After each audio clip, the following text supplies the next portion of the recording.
and questioning everything.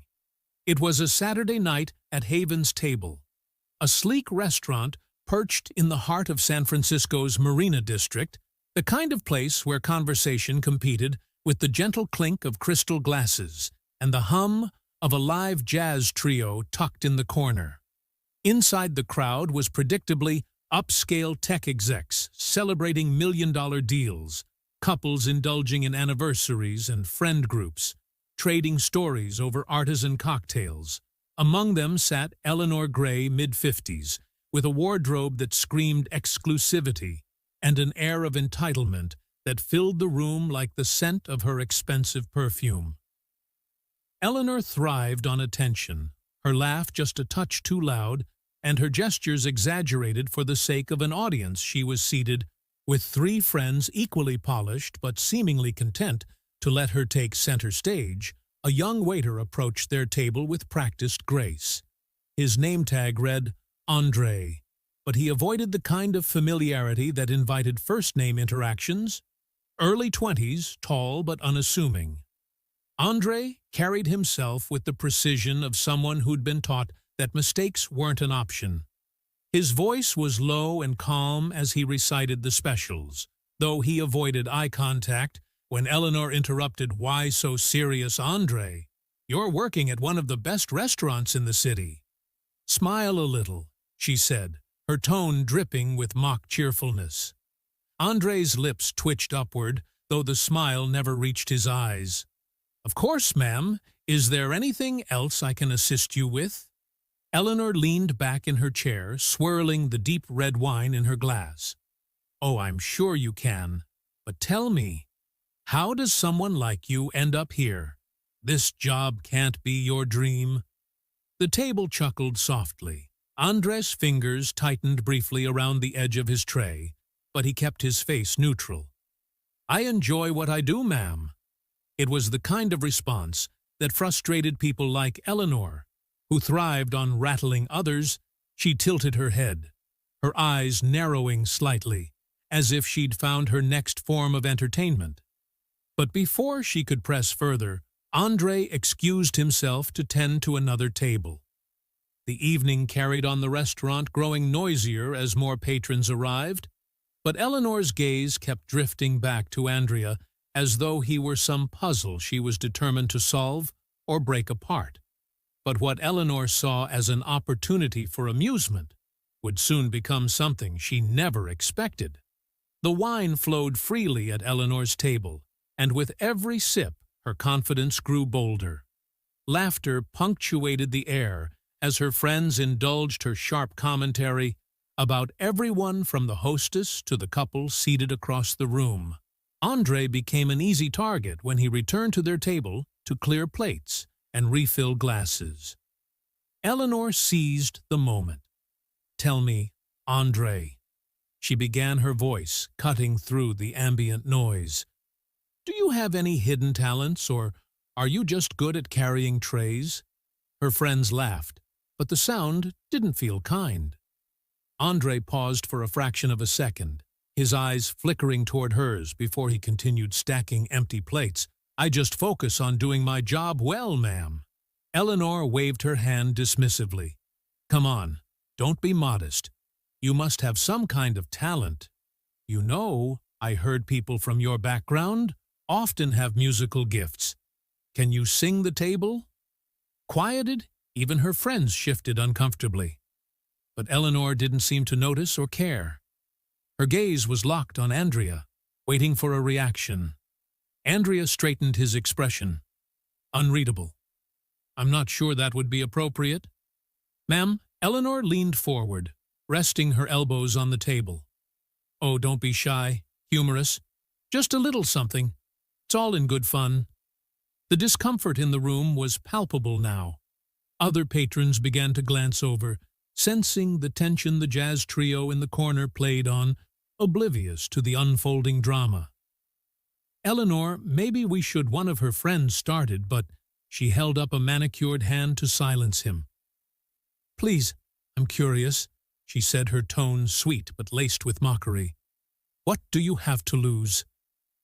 Andre's jaw tightened slightly, but his face remained calm. He looked around as though weighing his options. Walking away would cause a scene, but playing along felt like surrender. The seconds stretched the awkward silence, amplifying every clink of a glass and shuffle of a chair.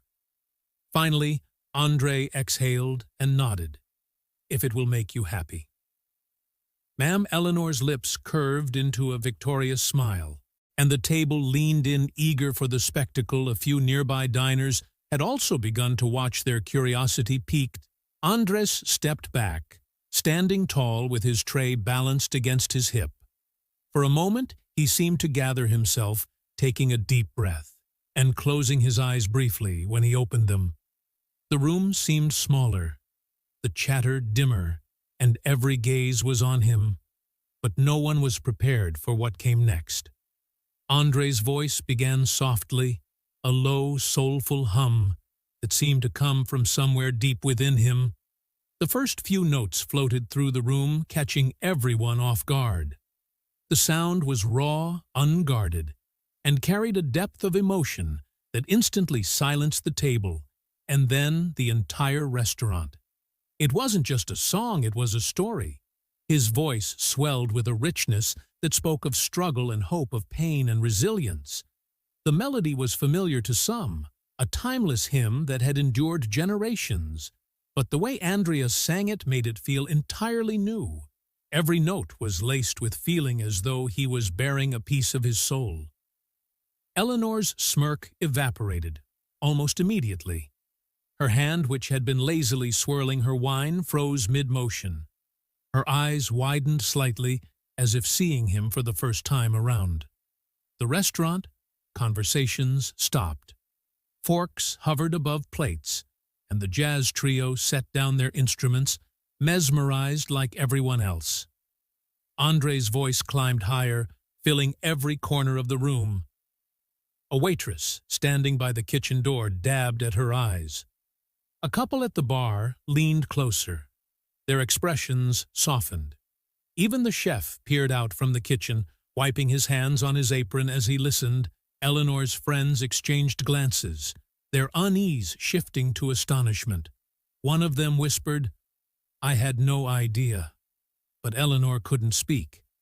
She sat motionless, her gaze fixed on Andrea, as though she were grappling with something she didn't understand.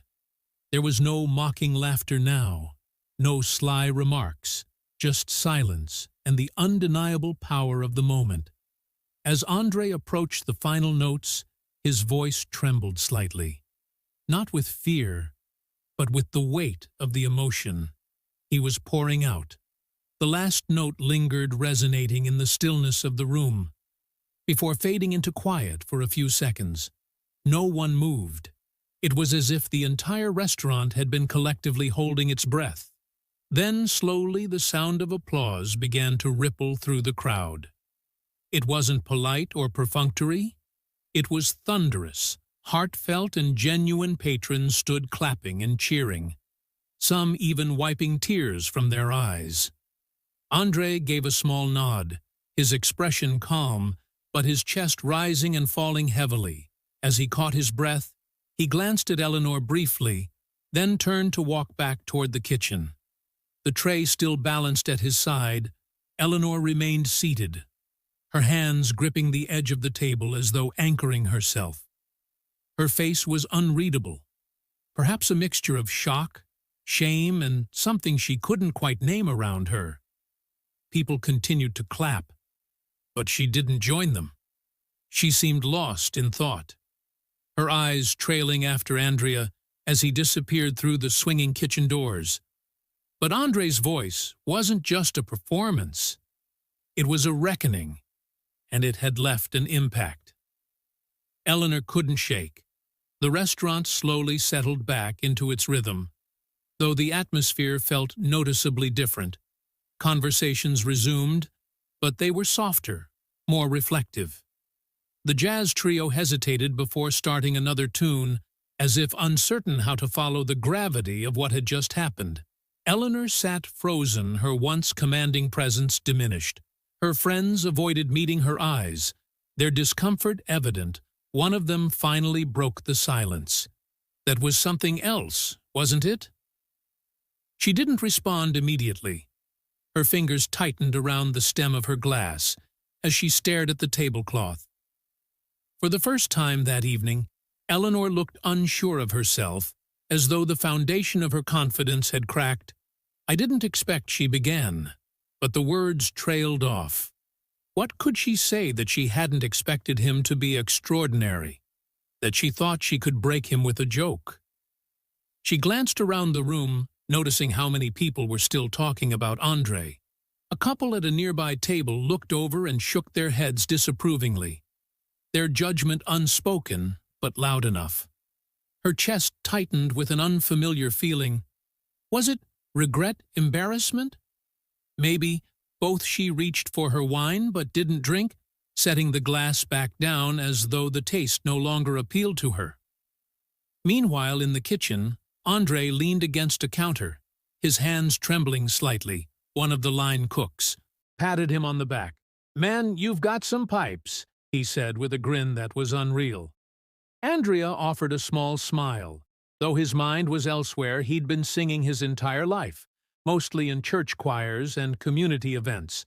But he never imagined his voice would matter in a place like this. Not like that.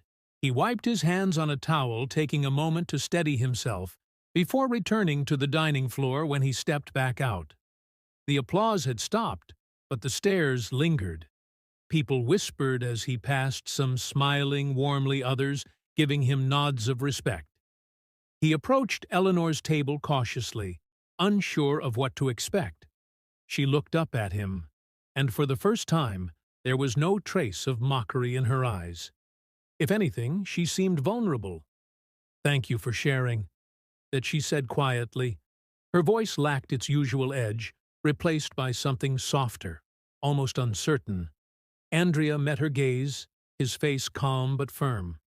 "I didn't do it for you," he replied simply, his tone polite but resolute.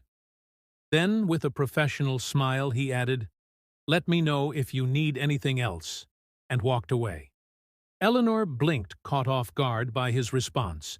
She watched him retreat to another table, her chest tightening again. For someone so used to commanding attention, she suddenly felt very small. But while the moment was over, the lessons it carried were just beginning to settle into the room, and into Eleanor's heart. The night wore on. But for Eleanor it felt as though time had stopped. The buzz of conversation around her faded into the background as she replayed the moment in her mind, the depth of Andrea's voice, the emotion in his expression, and most haunting of all, his quiet, piercing words. "I didn't do it for you." Her friends tried to shift the mood, laughing about trivial topics and ordering dessert. But Eleanor remained detached. The same woman who had thrived on commanding the room now seemed entirely consumed by her thoughts. As the check arrived and the table began to settle up, Eleanor glanced toward the kitchen door. She watched Andrea as he moved between tables, graceful and composed, treating every patron with the same level of professionalism and care. There was something about him that now felt untouchable, as though the performance had elevated him far beyond the role she had tried to box him into. Eleanor sighed and reached for her purse, pulling out a crisp bill that she folded neatly into the check presenter. She hesitated for a moment before writing something on the back of the receipt and closing it as the group stood to leave. She lagged behind, scanning the room one last time before stepping out into the cool night air back in the restaurant. Andre returned to the table after the group had gone.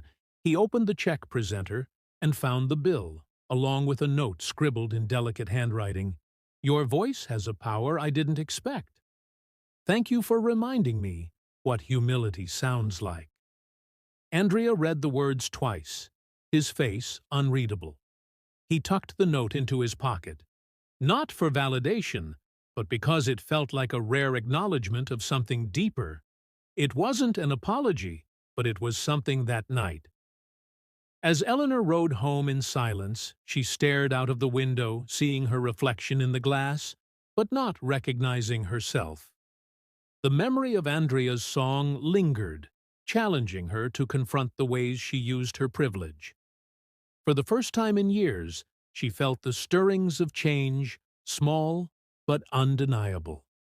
Meanwhile, Andre returned home to his modest apartment, greeted by the warm glow of a single lamp and the faint scent of coffee. He placed the note on his kitchen counter, then sat down with a deep exhale. The night had been exhausting, but it had also been affirming he didn't need Eleanor's approval, nor anyone else's. His voice, his dignity, they had always been enough.